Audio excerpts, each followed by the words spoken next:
వెళ్దామని గట్టపడి వస్తుంది. ఆమె ఆహారం ప్రతిరోజు 20 నిమిషాలకు 10 నుండి 20 నిమిషాలకు పరిశుద్ధాత్మడు మాట్లాడుతూ ఉంటాడు. నేను 100 మంది 1000 మంది చూస్తూ ఉన్నాను. మీరు కూడా ప్రభుత్వమైతే చూసి దేవుని కుటుంబం పొందాలని ప్రేమతో మీరు తెలియజేసుకుంటున్నాను. హల్లెలూయా. దేవుని పరిశుద్ధ నామమునకు మహిమ కలుగును గాక. మరి ముఖ్యంగా ఇంకొక అవకాశాన్ని అన్నగారు నాకు కల్పించారు. ముఖ్యంగా దేవతలకు నా నిజమైన వందనాలు నేను తెలియజేసుకుంటున్నాను. అలాగే ప్రభాకర్ గారు, అలాగే ఉత్తర కమిటీ గారు, సంఘస్థులందరూ కూడా నా నిజమైన వందనాలు మీ అందరికీ తెలియజేసుకుంటున్నా. ఇంకొక 4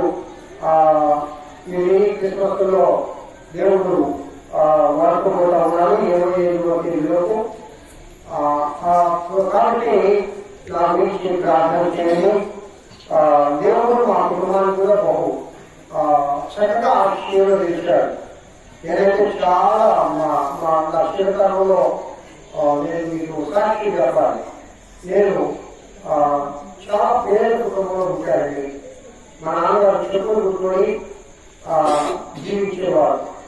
నేను కావాలో 8, 9, 10 ఏళ్ళు స్కూల్ చదివేటప్పుడు ఛార్జీకి డబ్బు లేక కావాల్సి సెలవు ఇస్తే ఆ పెట్టి ఎత్తులు పెట్టుకొని 20 కిలోమీటర్లు నడిపించేవాడు.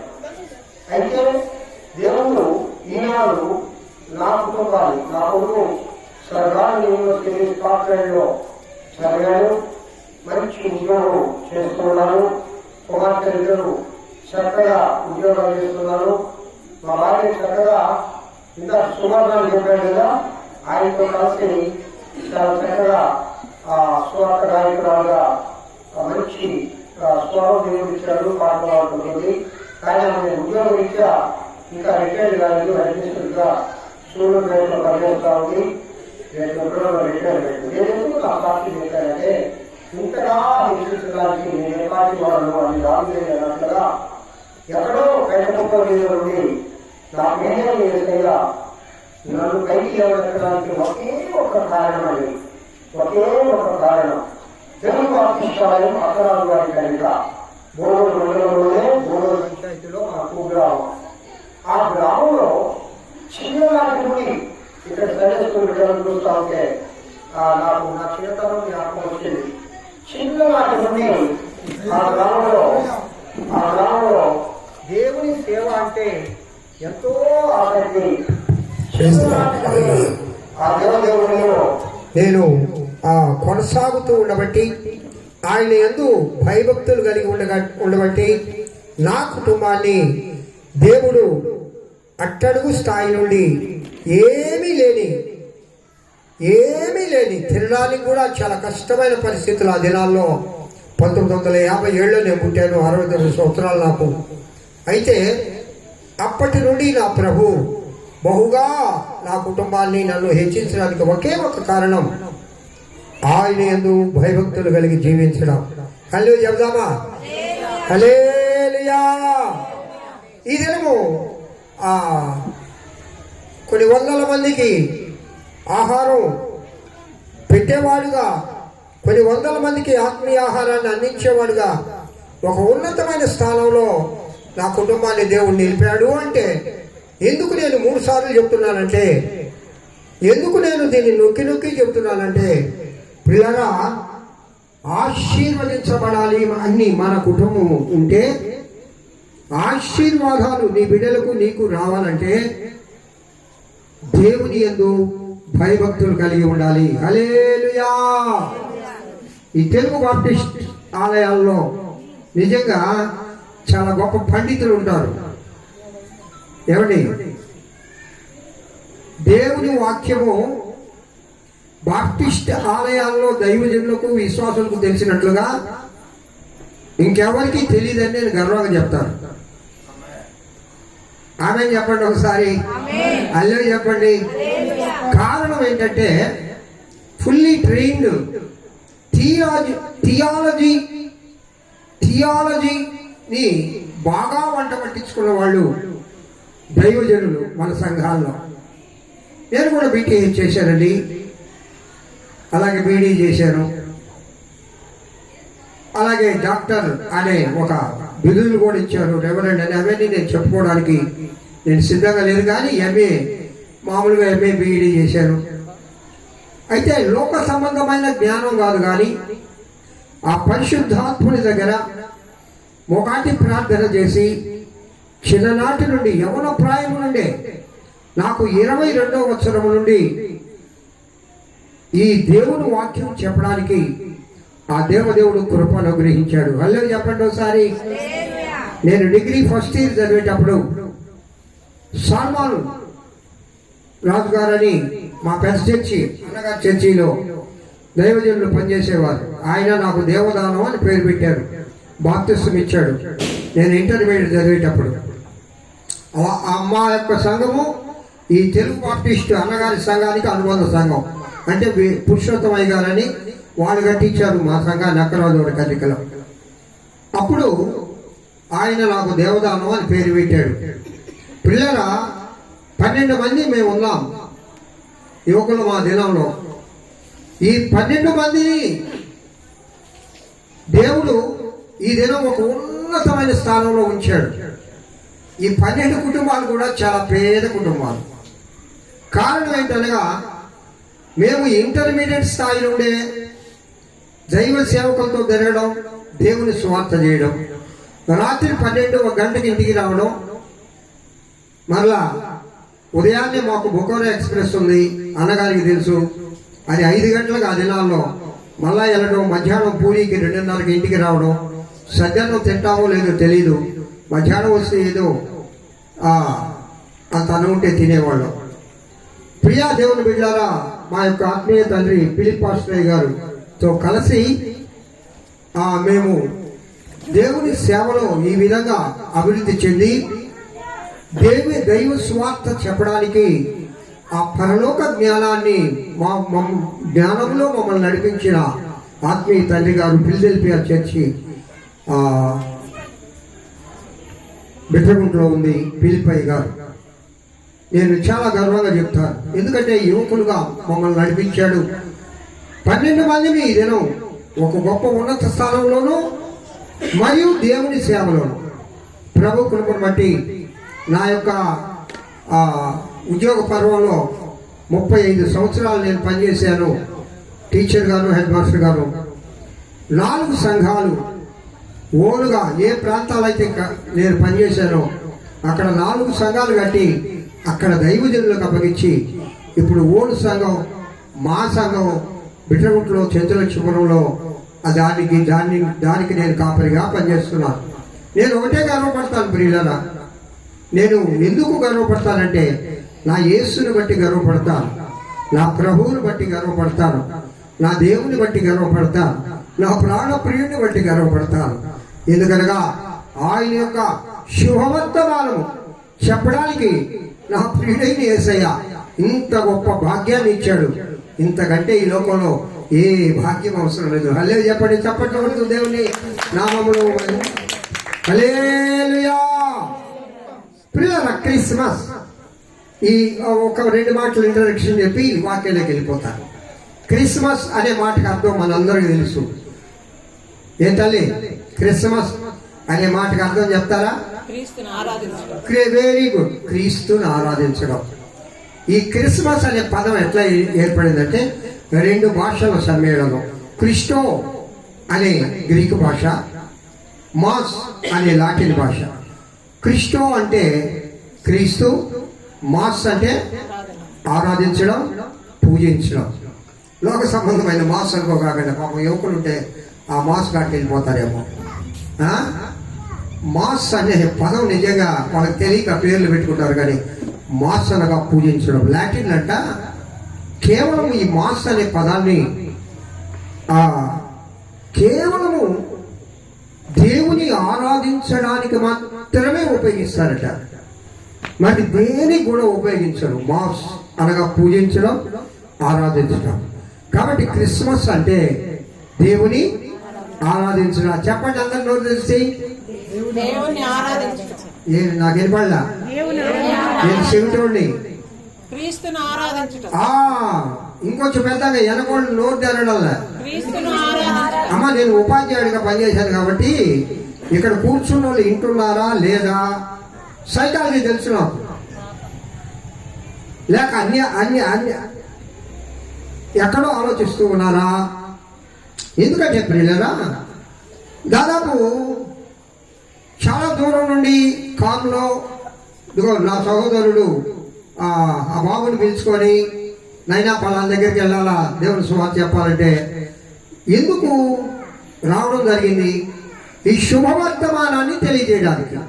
సరే, మాకు తెలియ చాలా మంది పండితులు, బైబిల్ పండితులు బయలుదేరారు. ఇప్పుడు మాకు తెలియని వాక్యమా? నేను చెప్తాను, ఈ దేవుని గ్రంథంలో నాకేమీ తెలియదు. అల్లెలు చెప్పండి ఒకసారి. ఒక కొటేషన్ చెప్పనా? ఏమి తెలీదు అనుకున్నవాడు జ్ఞానవంతుడు, అంతా తెలుసు అనుకున్నవాడు బుద్ధిహీనుడు. ఏమీ తెలియదు అనుకున్నవాడు నేర్చుకోగలడు, అంతా తెలుసు అనుకున్నవాడు ఏమీ నేర్చుకోలేడు. దేవుని గ్రంథంలో ఇప్పుడు నేను చదివించిన ఆ వచనం యేసుక్రీస్తు జనన విధానం ఎట్లనగా అనేది ప్రారంభిస్తాడు మత్తయి గారు లూకా గారు యేసుక్రీస్తు యొక్క పుట్టుక గురించి సవివరంగా రాస్తారు. యేసుక్రీస్తు జనన విధానం ఎట్లనగా అందిన ఆహారంలో కూడా ప్రతిరోజు ఈ ప్రారంభం నెల క్రిస్మస్ నెల 25వ తేదీ నవంబర్ నుండి ఈ క్రీస్తు జనన విధానం ఎట్లనగా అనే అంశాన్ని అనుదినం 10-15 నిమిషాలు పరిశుద్ధాత్మ దేవుడు మాట్లాడుతూ ఉన్నాడు. పిల్లల క్రీస్తు జనన విధానం గురించి మనం తెలుసుకోవాలి అని అనుకుంటే ఒక 10 అంశాలను సవివరంగా మనం అవగాహన చేసుకోవాలి. ఈ క్రీస్తు జనన విధానంలో 10 అంశాలు ఉన్నాయి. అనగా 10 రకాలైన 10 మంది గురించి మనం తెలుసుకోవాలి. 1 స్టార్ జీసస్ క్రైస్ట్, ఫస్ట్ యేసు క్రీస్తు. 2వది తల్లి అయిన మరియా. 3వది చెప్పండి, మీకు తెలుసు. 3వ వ్యక్తి ఎవరు? యోసేపు. 4వ వ్యక్తి గొల్లలు. 5వ వ్యక్తి జ్ఞానులు. 6వ వ్యక్తి చెప్పండి, దేవుని రోజు అన్నగారు చెప్పారు. తర్వాత చెప్పడమ్మా, దేవదూత గబ్రియల్ దూత. 4 సార్లు దేవుని గ్రంథంలో యేసుక్రీస్తు యొక్క జనన గురించి 4 వ్యక్తులకు తెలియజేస్తుంది. తర్వాత ఇంకా బెత్లెహేము, తర్వాత పశువుల తొట్టి. ఈ 10 అంశాలను మనం పరిశుద్ధాత్మల ద్వారా ధ్యానం చేసుకుంటూ ఉంటే క్రీస్తు జనన విధానం ఎట్లనగా అనేది సంపూర్ణంగా మనకు అవగాహన అవుతుంది. 10 అంశాల గురించి చెప్పడానికి ఇది సమయం కాదు, కానీ మీరు వీలుంటే యూట్యూబ్ ఛానల్లో వినండి. చాలా ఆత్మీయ సత్యాలను పరిశుద్ధాత్మ దేవుడు అక్కడ మాట్లాడి ఉన్నాడు. పిల్లల ఒక్క మాట నేను మీకు గమనం చేసి నేను వాక్యంలోకి వెళ్తాను. ఇక్కడ అన్నగారు నాకు దాదాపు ఒక 10 రోజుల క్రితం చెప్పారు, అన్నా మీరు ఈసారి పలా దగ్గరికి వచ్చి వాక్యం చెప్పాలి నా సంఘం. అప్పటి నుంచి నేను ఏకుజాములో 3 గంటలకు లేస్తానండి. ప్రతిరోజు 3 గంటలకి ప్రార్థన చేసి అందిన ఆహారం అప్లోడ్ చేసి, ఇప్పుడు మరలా చర్చిలోకి ఉదయాన్నే 5 గంటలకి వెళ్ళి క్రిస్మస్ ఆరాధన నడిపిస్తాను. ఎందుకంటే ఈ అన్న చెప్పినప్పటి నుంచి రోజు ప్రేయర్ ఎక్కువ చేస్తాను. అర్ధగంట ప్రార్థన చేస్తే దాంట్లో సగం గంట ప్రార్థన చేస్తే అర్ధగంట వాక్యం చెప్పొచ్చు. 2 గంటలు ప్రార్థన చేస్తే గంట సేపు వాక్యం చెప్పొచ్చు. ప్రార్థన లేకుండా దేవుని వాక్యాన్ని కమ్మనైన మాటలతోనూ మంచి స్వరంతోనూ మంచి భాషా ప్రావీణ్యంతోనూ మీ చెవులకు ఇప్పుగా ఎంత చెప్పినా కూడా మన ఆత్మ పని చేయాలంటే, పరిశుద్ధాత్మ దేవుడు నిన్ను కదిలించాలంటే అది చేయాల్సింది ఎవరు? పరిశుద్ధాత్మ దేవుడు. హల్లెలూయా, హల్లెలూయా. కాబట్టి ప్రియులారా, ప్రార్థన ప్రార్థన ప్రార్థన. ఇక్కడ మాట్లాడేవాడు దేవదానం కాదు, పరిశుద్ధాత్మ దేవుడు మాట్లాడుతూ ఉన్నాడు అని అనుకున్నప్పుడు మాత్రమే మీరు వినగలరు. ఇక్కడ మాట్లాడేది సాంశన్ అయ్య గారు కాదు, లేక ప్రభాకర్ అన్న గారు కాదు, లేక మరి ఒక దైవజనుడు కాదు. మేము కేవలం పాత్రలము, బూరలము, స్వరములు. ఈ స్వరాన్ని, ఈ బూరను, ఈ పాత్రను ఆత్మదేవుడు మమ్మల్ని వాడుకుంటూ ఉన్నాడు. హల్లెలూయా చెప్తామా? హల్లెలూయా. ప్రియ దేవుని బిడ్డలారా, క్రీస్తు జనన విధానం ఎట్లనగా యేసు క్రీస్తు గురించి పాత నిబంధన గ్రంథంలో ఆయన పుట్టుక గురించి చాలా చక్కగా భక్తులు వివరించారు. మొట్టమొదట ఆదికాండం 3వ అధ్యాయంలోనే యెహోవా దేవుడే అక్కడ సర్పంతో మాట్లాడుతూ అంటాడు. ఏమని అంటాడు? ఒక మాట అంటాడు, ఇదిగో నీకును స్త్రీ సంతానమునకును, చదువు నాన్న, నీకును స్త్రీ సంతానమునకును వైరము కలుగజేసేదను, అది నేను తల మీద కొట్టును. ఆమేన్. దేవునికి స్తోత్రం చెప్పండి. హల్లెలూయా. అది అనే మాటకు పుట్టినట్లో ఏం రాసింది? అతడు అని రాసింది. అమ్మా అవునా కదా? ఆయన, అతడు అంటే ఇక్కడ స్త్రీ సంతానము అంటే ఎవరు? మనందరూ స్త్రీలకు పుట్టలేదా? నో, మనం స్త్రీ సంతానము కాదు. మనము ఒక స్త్రీ, ఒక పురుషుడు. మా నాన్న అమ్మకు పుట్టినవాడిని నేను. మా నాన్న లేకపోతే మా అమ్మ ఒకతే నన్ను కని ఉండేది కాదు. మా అమ్మ లేకపోతే మా నాన్న, మా ఆయన నాకు నాన్న అయి ఉండేవాడు కాదు. స్త్రీ సంతానము అంటే ఎందుకు అక్కడ చెప్పాడంటే యేసు క్రీస్తు వారి గురించి అక్కడ చెప్పాడు. ఆయన ఒక్కడు మాత్రమే భూలోకంలో స్త్రీ సంతానము. చప్పట్లు కొడుతూ దేవుని మహిమపరచండి. హల్లెలూయా. ఆయన ఒక్కడు మాత్రమే స్త్రీ సంతానం. మిగతా అందరూ స్త్రీ పురుషుల సంతానం. ఎందుకు ఆయన స్త్రీ సంతానం అయ్యాడు? ఇందాక ఇద్దరు తల్లులు పాడారు. ఆ పాట అంటే బలి ఇష్టం నాకు. అన్న కూడా బలి పాడాడు. మేరమ్మ ఓ మరియమ్మ. ఈ మేరమ్మ, ఈ మరియమ్మ, మేరమ్మన్న మరియమ్మన్న ఒకటే. ఈ మరియమ్మను గర్భాన్ని దేవుడు ఎన్నుకున్నాడు. అయితే గర్భము దాల్సింది పరిశుద్ధాత్ముల వల్ల. అంటే యేసుక్రీస్తు ప్రభు స్త్రీ సంతానం ఎందుకు అయ్యాడంటే పురుషుడు లేకుండా ఆయన పుట్టాడు కాబట్టి ఆయనకు స్త్రీ సంతానము అని పేరు పెట్టబడింది. స్తోత్రాలు చెప్పండి ఒకసారి. హల్లెలూయా. అమ్మ నేను చూసా, అన్న మీకు మంచి ఉండి తెప్పించాడు ఆటో నేర్కొచ్చి, బాగా తినవచ్చు కాబట్టి పెద్దగా చెప్పండి. ఒకసారి హల్లో అని పెద్దగా చెప్పండి. ఒకటి దేవుని వైపరుద్దాం. ఇక్కడ ఇంకొక సంగతి ఏంటంటే పాపం ఇంతకంటే డబుల్ ఉన్నారు లోపల. ఏడా అన్నా? ఇంతకంటే డబుల్. ఈయన ఎప్పుడెప్పుడు ఆపేస్తారా, మనం ఎప్పుడు పోయి ఎగరదామా, ఎప్పుడు పోయి నాటికి పిల్లలైతే నేను కూడా చిన్నప్పుడు గొల్లలుగా జ్ఞానులుగా అన్వేషాలు వేసినండి. నేను కూడా అన్వేషాలు వేసినండి. అమ్మ అన్వేషాలు వేసినండి. చక్కగా పాడగలను. ఆ చక్కని స్వరం దేవుడు ఇచ్చాడు. చక్కగా సంగీతం వచ్చు. ఆ పద్యాలు కూడా అనేక రకాలైన రాగాలు వచ్చు. ప్రభు ఆ విధంగా దేవుళ్ళు వాడుకున్నాడు. హల్లెలూయా చెప్పండి ఒకసారి. హల్లెలూయా. ప్రియులారా, స్త్రీ సంతానము అంటే అక్కడే దేవుడు చెప్పాడు. యెహోవా దేవుడు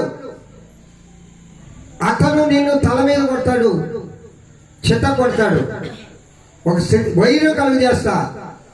స్త్రీ సంతానంగా వచ్చాడు, చెత్త కొట్టాడా లేదా? కొట్టాడమ్మా తల్లి? కొట్టలేదు అన్నోళ్ళంగా చెప్పండి. సాతాను గారు ఇప్పుడు తోక ఊపిడే ఇది. మనం వాడి తోపుడు కూడా తట్టుకోలేకపోతున్నాం. నిజంగా వాడి తల చితకొట్టి మరణాన్ని మరణంతోనే పాతిపెట్టి ఆ దేవదేవుడు అంటాడు, మరణమా నీ ముళ్ళు ఎక్కడా, వేరారియో ఎక్కడా లేదు. నా ప్రభు అయిన యేసుక్రీస్తు ఈ లోకానికి ఎందుకు వచ్చాడంటే మరణములో నుండి జీవములోనికి నడిపించడానికి ఆయన ఈ లోకానికి వచ్చాడు. హల్లెలూయా. సరే ఒక చిన్న క్వశ్చన్ వస్తా మీకు అన్నా, ఒక చిన్న క్వశ్చన్ ఏంటనగా, క్రీస్తు జన్మించాడా వచ్చాడా? చప్పట్లు కొడుతూ దేవుని మహిమపరచండి ఒకసారి. క్రీస్తు జన్మించాడా వచ్చాడా? జన్మించాడు అన్నవాళ్ళు నేను ఒక క్లారిఫికేషన్ ఇస్తాను, వివరణ ఇస్తాను, అప్పుడు మనకు అవగాహన అవుతుంది. జన్మించడం అంటే నేను 1957 10వ నెల 2వ తేదీ ఈ లోకంలో నా తల్లి గర్భంలో నుండి జన్మించాను. అంటే దాదాపు 68-69 సంవత్సరాల నుండి నేను ఈ లోకంలో ఉన్నాను. నేను అంతకుముందు ఉన్నానా చెప్పాలమ్మా? నేను అంతకుముందు లేను. నేను ఈ లోకంలో జన్మించానంటే నేను అంతకుముందు లేను. ఈ లోకంలో జన్మించిన వాళ్ళందరూ కూడా అంతకుముందు లేరు. కానీ ఆది యందు వాక్యం ఉండెను, వాక్యము దేవుని యందు ఉండెను, ఆ వాక్యమై దేవుడై ఉండెను. 14వ వచనం వచ్చేయండి. ఆ వాక్యమై శరీరధారి అయి, అంటే ఈయన ఆదిలో ఉన్న దేవుడు. హల్లెలూయా చెప్పండి ఒకసారి. యేసుక్రీస్తు ప్రభు జన్మించలేదు, ఆయన వచ్చాడు. ఆయనే జన్మించాడు. అంటే ఒక తల్లి గర్భాన్ని, ఇప్పుడు చేవలు ఉన్నాయమ్మా, చేవల భాష తెలుసా మీకు? నాకు తెలుసు చేవల భాష తెలుసు మీకు అమ్మా? నాకు తెలుసమ్మా, నేను మాట్లాడతా సేవలతో, ఆగిపోతాయా ఏ చేశారు నా మీకు సేవ భాష తెలుసా నీకు? తప్పట్లు కూడా దేవుని మహిమపరచండి. సేవ భాష అంటే వస్తుందమ్మా మనకి? కుక్క భాష తెలియదు, బౌ అంటే దానికి ఉంటుంది వ్యవహారం, మనకి తెలియదు. సేమ్ భాష అని తెలుసు. మరి యేసయ్య ఎందుకు వచ్చాడు? ఏమండి, ఆ మహోన్నతమైన మహిమాన్వితమైన పరిశుద్ధుడైన అతి పరిశుద్ధుడైన గంభీరుడైన ఆ దేవదేవుని ముఖదర్శనం చేయడానికి ఎవరికైనా అధికారం ఉందా? ఎవరైనా చూశారా నా ప్రియుడిని? యేసుక్రీస్తు ప్రభు ఈ లోకానికి రాకపూర్వము ప్రత్యక్షంగా నేను దేవుడిని చూశానన్న వాళ్ళు బైబిల్లో ఎక్కడా లేరు. మోషే గారు 40 రాత్రులు 40 దినములు ఉపవాసం ఉండి ప్రార్థన చేసి, అయ్యా ఒక్కసారి నిన్ను చూస్తానంటే మోషే తట్టుకోలేవురా బాబు. అదిగో ఆ 2 కొండల సందు, ఆ బండ సందుల్లో నేను వెళ్తా, వీపు మాత్రం చూడమన్నాడు. హల్లెలూయా చెప్పండి ఒకసారి. హల్లెలూయా. వీపు మాత్రం. ఇంకొక సంగతి తెలుసా? దేవదూతలు కూడా దేవుణ్ణి చూడలేవు. అయ్యా అదెందుకొని? వాళ్ళు మహిమ చెందులే కదా. లో వాళ్ళ మహిమ చెందులు కావచ్చు. ఆ 1000 సూర్య కాంతుల మహిమ ప్రభావములు కలిగిన దేవుడు నా ప్రభు. అలాంటి ప్రభువును చూడడానికి దేవదూతలు కూడా వారి కళ్ళు సరిపో. మరి మహిమ చైతన్యులుగా ఉన్న దేవదూతలే చూడని ఆ దేవదేవుణ్ణి లోకంలో ఎవరైనా చూశారంటే పాత నిబంధన కాలంలో ఎవరు చూడలే. అప్పుడు అనుకున్నారంటే యేసయ్య తండ్రైన దేవుడు, పరిశుద్ధాత్మ దేవుడు, అరే బాబు నేను కనబడకుండా 2 రోజులు నా ప్రజలకు ఉంటే ఎట్లా? నా బిడ్డలు నన్ను చూడాలి కదా. కాబట్టి నేను వారి రూపంలో లోకానికి వెళ్ళాలి. హల్లెలూయా చెప్పండి. హల్లెలూయా. కాబట్టి చెప్పండి, ఇప్పుడు యేసుక్రీస్తు స్వయంభవుడు. ఏమండి స్వయంభవుడు అంటే? తనకు తానుగా ఉన్నవాడు అనువాడు. ఆయన ఎవరు చేసి పెట్టలే, ఆయన ఎవరు తయారు చేయలే, ఆయన ఎవరు సృష్టించలే, ఆయన ఎవరు కూడా నిర్మించలే. ఆయన స్వయంభవుడు. ఆ స్వయంభవుడైన దేవుడు ఈ లోకానికి ఎందుకు వచ్చాడంటే మనము ఆయనను చూసే భాగ్యం మనకు దయచేయడానికి. హల్లెలూయా చెప్పండి. అయితే ఇంకోసారి చెప్పనా, యేసుక్రీస్తు ప్రభు ఈ లోకానికి వచ్చిన తర్వాత ఆయన చూసే భాగ్యం కలిగింది. మహిమ స్వరూపుడుగా కూడా ఆయన చూసే భాగ్యం భక్తులు కలిగింది. వారు ఎవరంటే మనకు బాగా తెలుసు.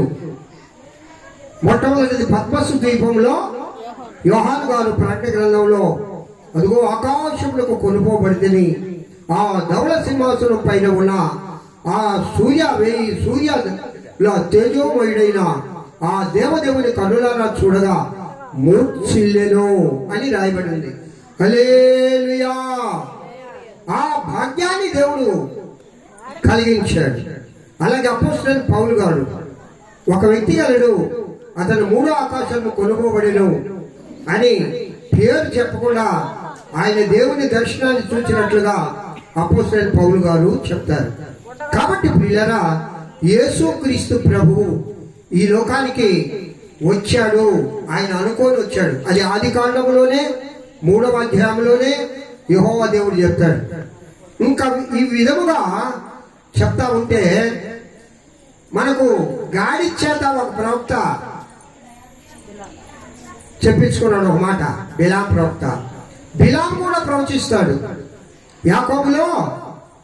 యాకోబులో ఏమడుగుదంట? యాకోబులో అక్కడ రాజట పిల్లరా. ఆ రాజు ఆ అమోరీలు, అషూరీలు, ఆ యొక్క హిత్తీయులు, యెబూజీయులు, 7 రకాలైన జాతుల వాళ్ళ రాజులు ఉన్నారు. వీళ్ళందరినీ జయించుకుంటూ యెహోషువ ఇశ్రాయేలీయులను తీసుకొని అరణ్యంలో ప్రయాణం చేస్తూ ఉన్నాడు. ఓ రాజు వెళ్ళి బిలాం దగ్గరకు, వాళ్ళని శపించవయ్యా అని చెప్పాడు. ఎవరిని? ఇశ్రాయేలీయుల్ని. నీకు డబ్బు ఇస్తాను అన్నాడు. సరే డబ్బు తీసుకొని పోయాడు. కొండెక్కాడు. కొండెక్కిన తర్వాత వాళ్ళని శపించమంటే యాకోబులో చెప్తాడు. ఏం పుడుతుందట? యాకోబులో నక్షత్రం ఉదయించులో. హల్లెలూయా చెప్పండి. నక్షత్రం అంటే ఎవరు? He is the star, real star, that is called, he is the Jesus Christ. యేసుక్రీస్తు ప్రభు పుట్టుకను గురించి బిలాం ప్రవక్త అక్కడ చెప్తాడు. బాబు ఈడేందిరా, నేను డబ్బులు ఇచ్చాను తీసుకున్నాడు.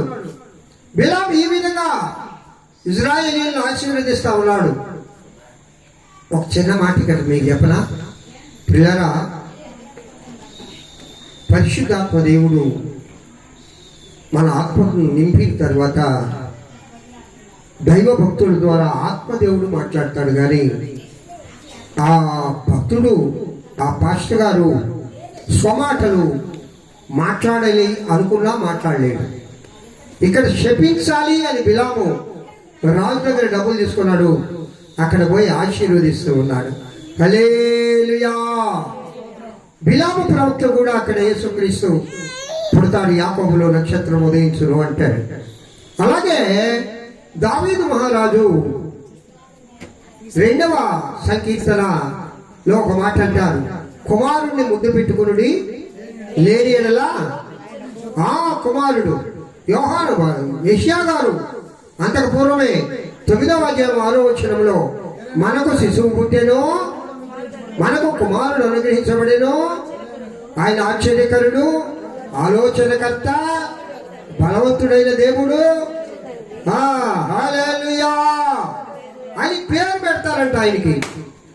కానీ ఆయన పేరు ఎవరు పెట్టారు? పరము నుండి పోయబడిన పరిమళ తైలం, పరము నుండి పోయబడిన పరిమళ తైలము యేసునామము యేసునామము యేసునామము యేసునామము యేసునామము శ్రీ యేసునామము యేసునామము శ్రీ యేసునామము యేసునామము శ్రీ యేసునామము యేసునామము శ్రీ యేసునామము. ఈ నామము పరము నుండి పోయబడిన పరిమళ తైలం యేసు. యేసేపుతో గబ్రియల్ దూత కలవడి, యేసేపు నువ్వు శంకించవద్దు, నువ్వు భయపడవద్దు, మరియమ్మ మీద నిందలు వేయవద్దు, పరిశుద్ధాత్మని వలన గర్భం ధరించింది, ఆయన ఒక కుమారుడు పుడతాడు, ఆయనకి యేసు అని పేరు పెట్టు. మరి ఇక్కడ అక్కడ ఎన్ని ఆలోచన, ఆయనకి ఆశ్చర్యకరుడు చెప్పండి, ఆలోచనకర్త, బలవంతుడైన దేవుడు, నిత్యుడవు తండ్రి, సమాధానకర్త, అధిపతి, ఇది పేర్లు. అక్కడ పేరు అంటాడు, మళ్ళా బహువచన వాళ్ళే. యెషయా గారు అక్కడ బహువచనం వాడలేదు, పేరు అంటాడు. అంటే యేసు అనే పేరులో ఉన్న గుణగణాలవి. హలో చెప్తామా? చప్పట్లు కొడుతూ దేవుని వైపరుగా. ఆశ్చర్యకరమైన దేవా, ఆలోచనకర్త,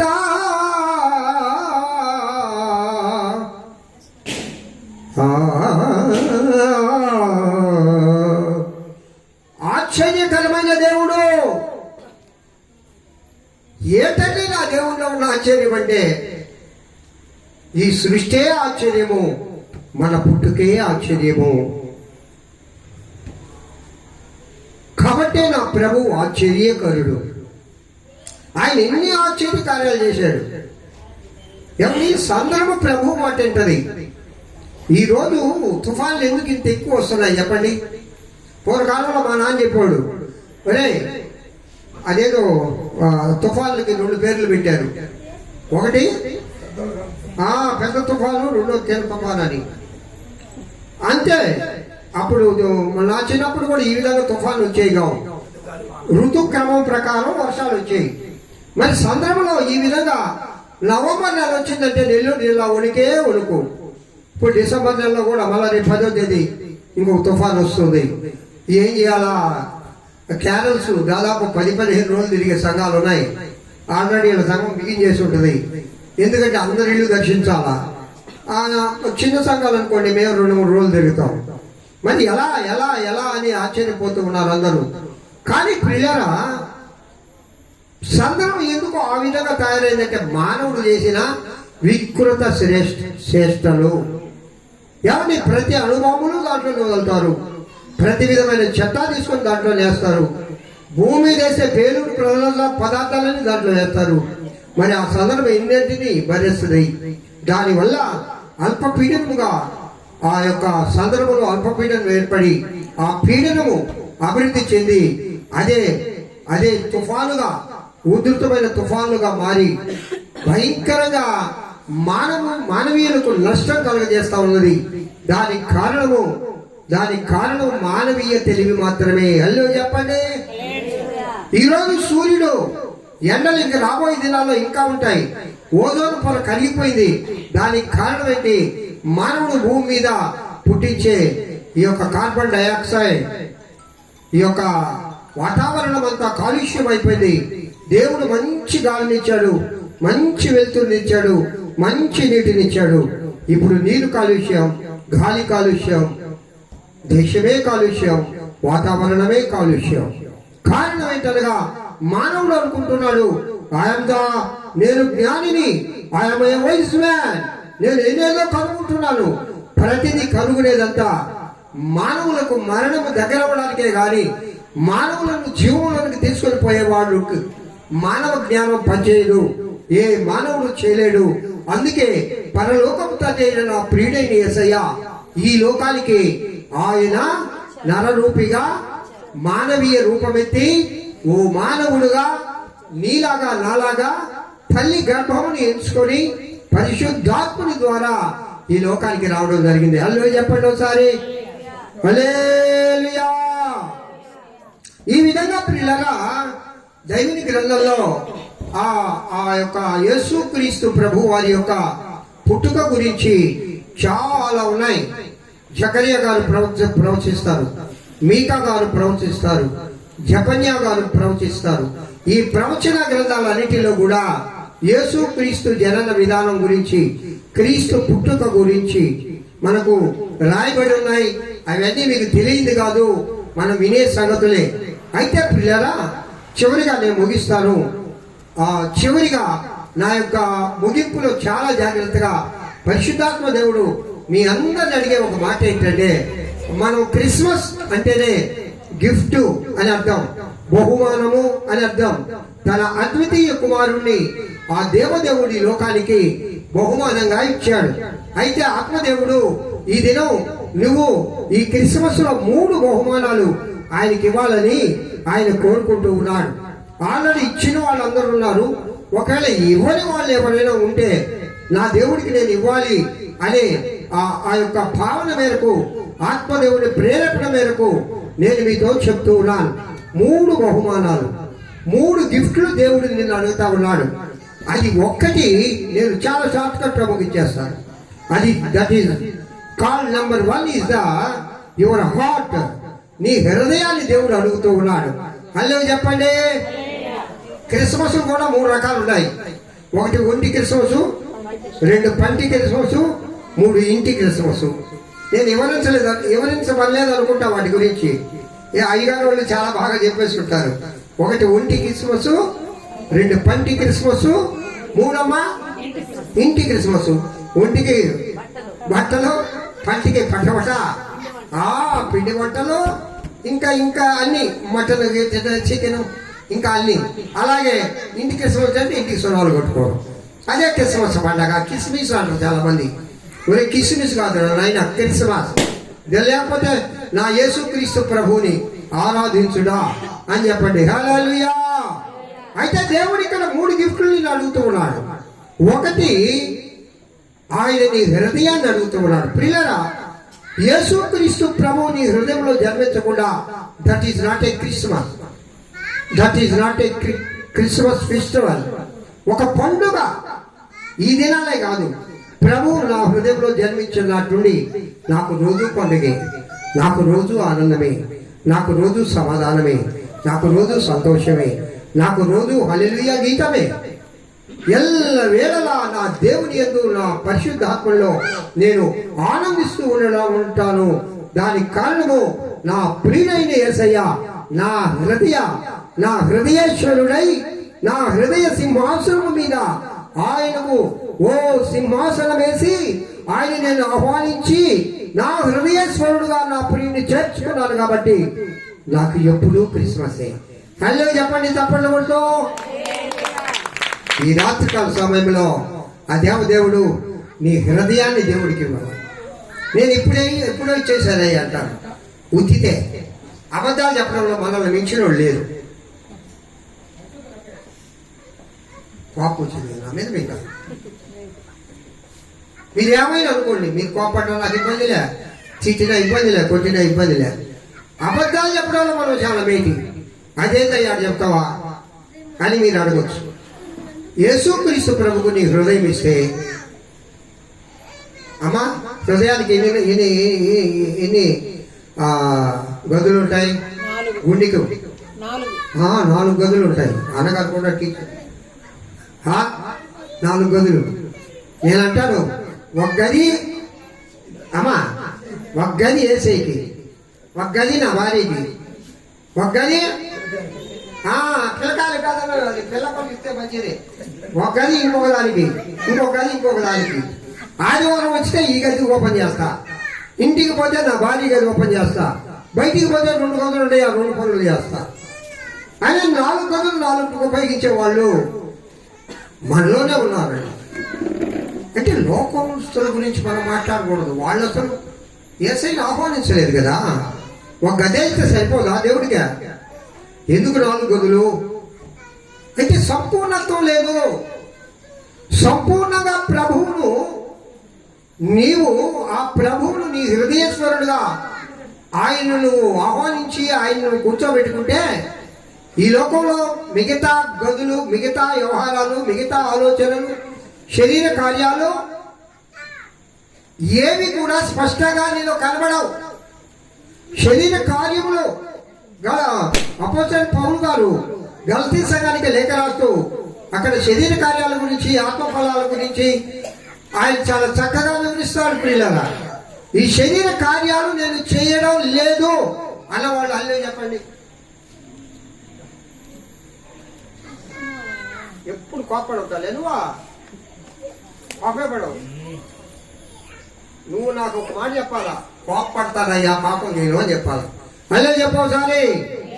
కోపపడు గాని అంటే ఏంది? కోపడతావు, వెంటనే మర్చిపోతావు, వాళ్ళని మళ్ళా ప్రేమిస్తావు. అది క్రైస్తవ్యము. అది యేసుక్రీస్తు ప్రభువారు మనకు నేర్పించిన ఒక గొప్ప ప్రేమ, అగాపే ప్రేమ, యేసయ్య ప్రేమ. కాబట్టి శరీర కార్యాలు నాలో లేవు అని నేను చెప్పలేను. నేను సంపూర్ణుడిగా చేయబడ్డాను అని నేను చెబితే ఈ పరిశుద్ధాత్మ దేవుడు నా వైపు చూపించి, అరే బాబు, ఇదిగో ఫలాని విషయంలో నువ్వు బలహీనుడుగా ఉన్నావు, ఫలాని విషయంలో నువ్వు బలహీనుడుగా ఉన్నావు, ఫలాని విషయంలో నువ్వు బలహీనుడుగా ఉన్నావని నా ఆత్మదేవుడు నాతో మాట్లాడుతూ ఉన్నాడు. ప్రియులారా, ఒకవేళ మీరు పరిపూర్ణులేమో కానీ నేను పరిపూర్ణుడు కాను.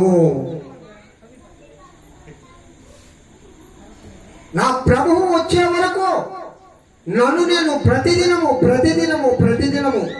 ఆ దేవదేవుల్లో నా అధిక అపోస్తలుడైన పౌలు అంటాడు, ప్రతిదినము నన్ను నేను నలగొట్టుకుంటున్నాను. అంటే ఈ శరీర కార్యాలన్నీ నలగొట్టుకోవాలా, ఒక రోజులో పోయే కావు. ఈ యొక్క రక్త మాంసములు ఉన్నంత కాలము ఈ శరీర కోరికలు, ఈ శరీరేచ్ఛలు, ఈ శరీర ఆశలు, ఈ శరీర ఆలోచనలు, ఈ శరీర తత్వము, ఈ శరీర మానసికమైన సంబంధము పోనే పోదు. అది ఎప్పుడు పోదయ్యా? దానికి ఒక మాట చెప్పాడు ప్రభు, అరే బాబు, పైనుండి శక్తి పొందే వరకు మీరు మాత్రం సువార్తకు పోవద్దురా అన్నాడు శిష్యులతో. అంతకుముందు మీరు వెళ్ళి సువార్త చేసిరండి అన్నాడు. ఆయన ఆరోహణం అయిపోయేటప్పుడు ఒక మాట చెప్పాడు, పైనుండి శక్తి పొందే వరకు పరిశుద్ధాత్మని నేను మీకు ఒక ఆదరణకర్తను పంపిస్తాను, అది పొందుకున్నంత తర్వాత సువార్త పోండిరా అన్నాడు. ఎన్ని దినాలు యోహాను మేడగదిలో కనిపెట్టారు? 10 దినాలు. 10వ దినము అగ్ని జ్వాలల వలె పరిశుద్ధాత్మ వారిపైన వాలగా వారు అన్య భాషలు మాట్లాడుతూ పేతురు గారు లేచి ఒకే దినము ప్రసంగిస్తే 3000 మంది మారు మనసు పొందారు. హల్లెలూయా చెప్పండి, హల్లెలూయా. అది పస్కా పండుగ సమయం. యెరూషలేముకు ఆయా దేశాలలో నివసించే యూదులందరూ ఆ యెరూషలేములో సందడిగా ఉండే సమయం అది. కాబట్టి ప్రియులారా, దేవుని ఆత్మ మాత్రమే ఈ శారీరక ఆలోచనలు, శారీరక తలంపులను, శరీరమును బలహీనం చేయగలదు. కానీ దేవుని ఆత్మ లేకుండా నిన్ను నీవు పరిశుద్ధుడిగా చేసుకోవడం చాలా కష్టము. హల్లెలూయా. కాబట్టి నా హార్ట్ ప్రభుకి ఇచ్చానంటే నా ప్రభువును నా హృదయంలో నేను నింపుకోవాలి. పరిశుద్ధాత్మ దేవుడు ఇప్పుడు లోకాన్ని వెళ్తూ ఉన్నాడు, సంఘాన్ని కడుతూ ఉన్నాడు, క్రైస్తవులను సిద్ధపరుస్తూ ఉన్నాడు, కన్యకను సిద్ధపరుస్తూ ఉన్నాడు. ఆయన చేతులకు నువ్వు వెళ్ళావా? ఆయన నీ హృదయంలో చేర్చుకున్నావా?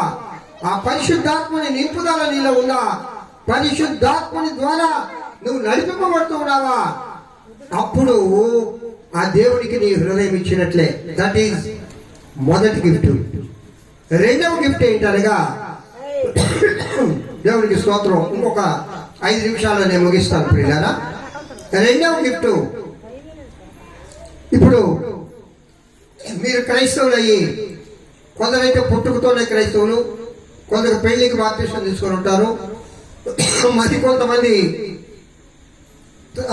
మధ్యలో వచ్చిన వాళ్ళు ఉంటారు. నేను పుట్టుకతోనే క్రైస్తవుని, నేను పుట్టాను క్రైస్తవుడిగా. మా అమ్మ నాన్న నన్ను అన్నారు. బాల్యం నుండి సండే స్కూల్ నుంచి నేను పెరిగాను. యవన ప్రాయంలో దేవుని సేవలోకి వచ్చాను. ఉద్యోగం చేస్తూ దేవుని సేవ చేస్తూ దేవునిలో కొనసాగుతూ ఉన్నాను. ఇన్ని దినాలు నేను ప్రభుతో కొనసాగితే దేవుడు అంటాడు, అరే బాబు దేవదాను, నాకు ఏ గిఫ్ట్ తెచ్చావున్నారు అంటాడు. నేను రేపు ఆయన ధవళ సింహాసనం ఎదురు నిలబడ్డప్పుడు నేను కొన్ని ఆత్మలైనా చూపించాలి ఆయనకి. కొన్ని ఆత్మలైనా, అయ్యా ఇదిగో ఈ 10 ఆత్మలు నాయి. బాప్తిస్మము నువ్వు ఎవరి ద్వారా రక్షించబడ్డావో, ఏ దైవజనుడు ద్వారా నువ్వు యేసుక్రీస్తుని తెలుసుకొని సంపూర్ణంగా బాప్తిస్మం పొంది ఆయనలోకి వచ్చావో, నువ్వు ఆయన ఆత్మవే. మధ్యకాలంలో చాలా మంది అలాంటి దైవజనులు వస్తూ ఉంటారు, పోతా ఉంటారు. ఆ credit goes to that pastor. ఆ పాస్టర్కి మాత్రమే ఆ క్రెడిట్ పోతుంది. ఆయన గురించి ప్రార్థిస్తూనే ఉంటాడు. కాబట్టి దేవుడు రెండో గిఫ్ట్ ఏంటంటే అడిగేది, ఇంతకాలం అయింది కదా నువ్వు క్రైస్తవుడు అయ్యి. అన్న చెప్పాడు నాకు, అన్న ఇక్కడ 10 కుటుంబాలే అన్న, 5 కుటుంబాలు ఎక్కువ మంది అని లేదు. మరి ఎందుకు మార్చలేకపోతూ ఉన్నారు 10 కుటుంబాల వారు? ఎందుకు వాటితో మాట్లాడలేకపోతూ ఉన్నారు? ఒక్కరినైనా సంవత్సరానికి ఒక్కరినైనా దేవుని సన్నిధికి తీసుకురావడానికి నువ్వు ప్రయత్నం చేస్తున్నావా? నీ పొరుగు వారితో అది దేవుని ఆలయానికి పోదాం, దేవుని మాట్లాడదాం, ఒకసారి రండి. ఎందుకయ్యా వచ్చేదండి? ఇదిగో నన్ను చూడు, అది ఉండాలి మనకి. సాక్ష్యమిచ్చేదా నా స్వామి యేసు దేవుడను, సాక్ష్యమిచ్చేదా. సాక్ష్యం అంటే ప్రవర్తన. ఎందుకయ్యా గుడికి పోయి నువ్వు అన్నమ్మా చేసేదే? గుడికి పోయేటప్పుడు ఏమో మూసుకేసుకోపోతావు, బైబిల్ ఎత్తుకోపోతావు, ఇంటికి వచ్చా ఎంత మారుతారు? నో, నేను దేవుని గుడికి పోయాను. చూసావా నేను ఇంతకుముందు ఎలా ఉన్నానో? ఇప్పుడు చూసావా నాలో ఎంత మార్పు వచ్చిందో? మేము దేవుని ఆలయంగా పోతున్నాం. ఇంతకుముందు నా కుటుంబం ఎట్లా ఉండింది, నా బిడ్డలు ఎట్లా ఉన్నారు, ఇప్పుడు చూసావా ఎంత అభివృద్ధి దేవుడు చేశాడు? ఏ విధంగా నా కుటుంబంలో శాంతితో చూసావా? ఏ విధంగా మేము సంతోషాన్ని అనుభవిస్తూ చూసావా? అమ్మ ఒకసారి నా వైపు చూడు, నా కుటుంబం వైపు చూడు. ఈ ఆశీర్వాదాలన్నీ ఎట్లా వచ్చాయి? ప్రభు దగ్గరికి వస్తే అని గిఫ్ట్గా కొన్ని ఆత్మలు ఆయనకి ఇవ్వాలి. అదే చెప్దామా? చప్పట్లు కొడుతూ దేవుడు వైపు. మూడో గిఫ్ట్ ఏంటంటే, ఇది మనందరం ఇచ్చేదే. చాలా మంది ఇస్తారు. క్రైస్తవులైన వాళ్ళం క్రిస్మస్కి చాలా మంది పేదలకు ఏమా మనము కొంత బహుమానాలు ఇవ్వాలి, పేదలకు గిఫ్ట్లు ఇవ్వాలి. చాలా మంది అన్నగారు మొన్న వాళ్ళ ఇంట్లో పాస్టర్ సమావేశం పెట్టారు. ఆ రోజు నేను ఏదో దగ్గర ప్రేరణలు పోయాను. నేను ఆ ఫొటోస్లో చూస్తే అన్న పేదోళ్ళకి స్త్రీలకి చీరలు పంచుతా ఉన్నారు. ఏమండి గిఫ్ట్లు ఇవ్వాలి. అయ్యా ఆయన ఉంది సాంశేర్ గారు, ఆయన కొడుకు సుమంత్ ఎస్బీఐలో పనిచేయాలి, అసిస్టెంట్ మేనేజరు. ఆయనకు ఉంది, బాగా సంపాదించాడు, ఇస్తున్నాడు. సరే ఇస్తున్నాడు. నీకు లేదా? నాకు లేదు. తినడానికి ఉందా? ఉండడానికి దేవుడు ఇల్లు ఇచ్చాడా? తినడానికి దేవుడు ఆహారం ఇస్తున్నాడా? కట్టుకోవడానికి బట్టి ఇస్తున్నాడా? నీకున్న పచ్చేరలో ఒక్క చేరియమ్మా, నీకున్న పట్టెదనంలో మెతుకల్లో పెట్టమ్మా. నాకు లేదు అన్న వాళ్ళు ఈ లోకంలో ఎవరు లేరండి. ఉన్న దాంట్లోనే అసలు క్రిస్మస్ అంటేనే అదండి. దేవుడు కోరే మూడో బహుమానం ఏంటో తెలుసా? పేదలను జ్ఞాపకం చేసుకోవడం. కాబట్టి ఇప్పుడు ఇలారా నేను ముగిస్తూ ఉన్నా. యేసుక్రీస్తు జనన విధానం గురించి మనం తెలుసుకుంటూ ఉన్నాం. మనందరికీ బాగా తెలుసు. అయితే ఒక్కసారి మీ వయసుని జ్ఞాపకం చేసుకోండి. మీరు బాప్తిస్మం తీసుకున్న తేదీని జ్ఞాపకం చేసుకోండి. మీరు దేవుడిని నమ్ముకున్న ఆ సంవత్సరాన్ని జ్ఞాపకం చేసుకోండి. అప్పటి నుండి ఇప్పటి వరకు నా ప్రభువుకు నేను ఏ విధంగా జీవిస్తూ ఉన్నాను, ఏ విధంగా నా హృదయాన్ని సమర్పించాను, ఎంతవరకు ప్రభు సేవలో కొనసాగుతున్నాను, ఎంతవరకు దేవుని సువార్తను ప్రకటిస్తూ ఉన్నాను. ఏమంటే ఒక్క మాట చెప్పనా, పాస్టర్ గారి పని విశ్వాసం గుడికి తీసుకురావడం కాదు. కాపరి గొర్రెలు మీరు, కాపరి ఆయన. గొర్రెలు ఎంతయా, కాపరి ఎంతడా? మా చెప్పడా అంటే అర్థమైంది. పిల్లలు పెట్టాల్సిన పని అవుతుందా? సంఘస్థుల్ని ఆయన మంచి భోజనం పెడతారు, ఆత్మీయ ఆహారం. ఎవరి చాలా మంది భక్తులు సాక్ష్యం నేను ఎరుగుదును, చాలా మంది భక్తులు సాక్ష్యం నేను ఎరుగుదును. ప్రపంచంలోనే ఒక పెద్ద సంఘం కలిగిన దైవజనులు ఆయన చెప్తాడు, ప్రపంచంలోనే ఆయనే పెద్ద సంఘం. ఈ మధ్యకాలంలో చనిపోయాడు గత సంవత్సరాల్లో. 10 మంది తల్లులు ప్రార్థించేవారంట ఆయన సంఘంలో. 10 మంది విధవరాళ్ళు. ఆ 10 మంది విధవరాళ్ళ ప్రార్థనే కొన్ని లక్షల మందిని వాళ్ళు కన్నారు. వారి ప్రార్థనే ప్రపంచంలో ఈరోజు నా సంఘం విస్తరణ అని చెప్తాడు. ఆయన 7 కొండలు ఎన్నుకున్నాడు. ఆ కొండల పైన ఆ రూమ్స్ కట్టించాడు. ఆ కొండల దగ్గర అవన్నీ ప్రార్థనా గదులు. అనేక మందికి పర్యాటక కేంద్రాలకు వెళ్తారు సేద తీర్చుకోవడానికి. కానీ ఆ దైవజనుడు కట్టించిన ఆ యొక్క కొండలపురం దగ్గరికి ఎందుకు వెళ్తారంటే అక్కడ ప్రార్థనా గదులున్నవి. ప్రార్థించుకునే ఒక మంచి స్థలం ఉంది, ఒక చక్కని వాతావరణం ఉంది దేవుని ప్రార్థించుకోవడానికి. అంటే సేవ అభివృద్ధి కావాలి అంటే ప్రార్థనే. హల్లెలూయా చెప్పండి ఒకసారి, హల్లెలూయా. ప్రార్థించే స్త్రీలు, ప్రార్థించే తల్లులు, కన్నీరు కార్చే స్త్రీలు. యెరూషలేము కుమార్తెలు తీసుకురండి అంటారు. ఆ దినాల్లో ఇశ్రాయేలుకి ఏదైనా ఒక శాపం వస్తే అదిగో యెరూషలేము కుమార్తెలు పిలవనప్పుడు, కన్నీరు కార్చేవాడిని పిలవనప్పుడు, గొగ్గోళ్ళు పెట్టేవాడిని పిలవనప్పుడు, ఏడ్చేవాడిని పిలవనప్పుడు, కన్నీరు కారుస్తూ ఏడుస్తూ ఆ దేవునికి ప్రార్థించే యెరూషలేము కుమార్తెలు పిలవనప్పుడు అంటాడు. సంఘంలో ప్రార్థించే తల్లులు అవసరం, కన్నీరు కార్చే తల్లులు అవసరం, ఏడ్చే తల్లులు అవసరం. అనేక మంది బిడ్డలను కనాలి పిల్లరా, అనేక మంది బిడ్డలను దేవుని దగ్గరికి తీసుకురావాలి.